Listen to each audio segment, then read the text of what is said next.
إلى أمي بعد الوداع. صباح الخير يا أمي، هل تعرفينني؟ أنا ابنك المهاجر منذ سنوات. أنا نجلك الذي مات بعيدا بعيدا عن دموعك وحضنك وقلبك العامر العظيم. سامحيني يا أمي، أرجوك سامحيني. لم أكن أتوقع أن ينتهي بي المطاف غريقا في نهر لا أعرف حتى اسمه، وفي مكان لا أتذكر منه سوى الجوع والعطش.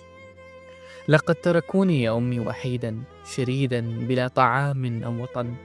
لم يحاول أحد إنقاذي، وحين قررت المغامرة بحياتي لم يهتمون بي ولم يمنعونني.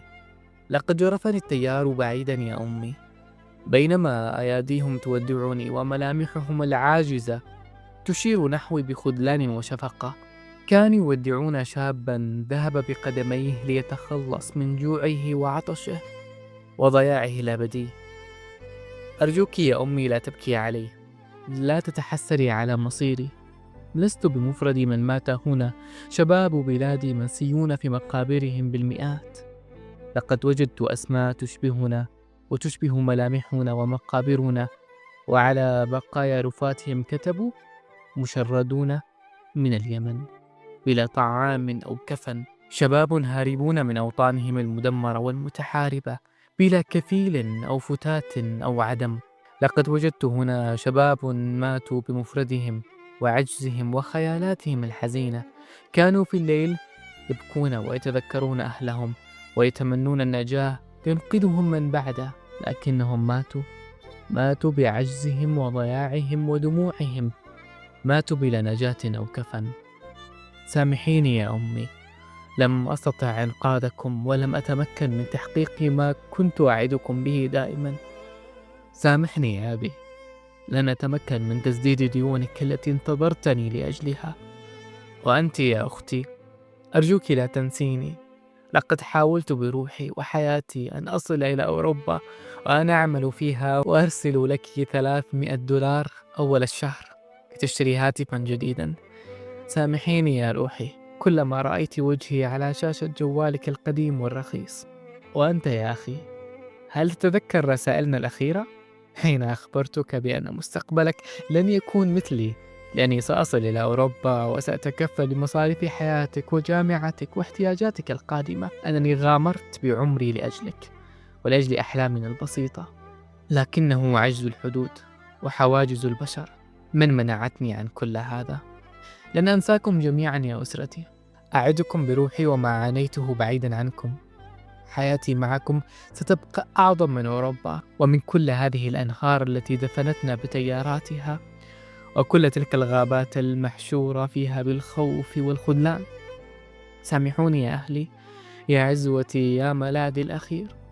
ما زلت أتذكر بيتنا الصغير وأحلق فوقه، وجيراني الودودين ما زالوا يبتسمون لي كلما تذكرتهم، وغرفتي التي لطالما تشاركناها جميعا، وذلك الطعام اللذيذ رغم بساطته، وذلك الصباح البهي بطلته وخضرته، وليالي الشتاء بطولها وجمالها. الله الله، كما أنا مقتول هنا 1000 مرة بموتي البعيد عنكم وعن حياتي البسيطة والعظيمة. لقد كنت بينكم سعيدا رغم كل شيء، ثم غادرت مرغما 1000 مرة. أرجوكم لا تحزنوا علي، يكفي أنني حاولت وغامرت ثم فشلت، وها أنا أموت بعد أن غادرت. هل تعلمون يا أمي وأبي وأخي وأختي، حين جرفني التيار هنا لم أرتجف من الخوف والبكاء. لقد عادت عندها خيالاتكم أمام عيني، كأنني أشاهدكم وأودعكم وأبتسم نحوكم بينما تلوحون لي. كانت روحي ترتفع وابتسامتكم تزيد وترتفع. وداعا يا إخوتي، وداعا يا أمي، وداعا يا أبي. دعوني هنا برفاتي وحسرتي وما تبقى مني. لا تطلبوا جثتي، أرجوكم لا تفعلوا هذا. صدقوني لا قيمة لها، لا تتحملوا عناء إعادة جسدي وجثماني. دعوني هنا فقط لتشهد رفاتي ودموعي وجوعي وعطشي عن هذا المكان الذي يموت فيه المشردون كل يوم، لنشهد جميعا ضريبة انعدام الوطن وضياع الدول وهروب الشباب الحالمين للنجاة بأنفسهم من جحيم الفقر والجوع والأمل.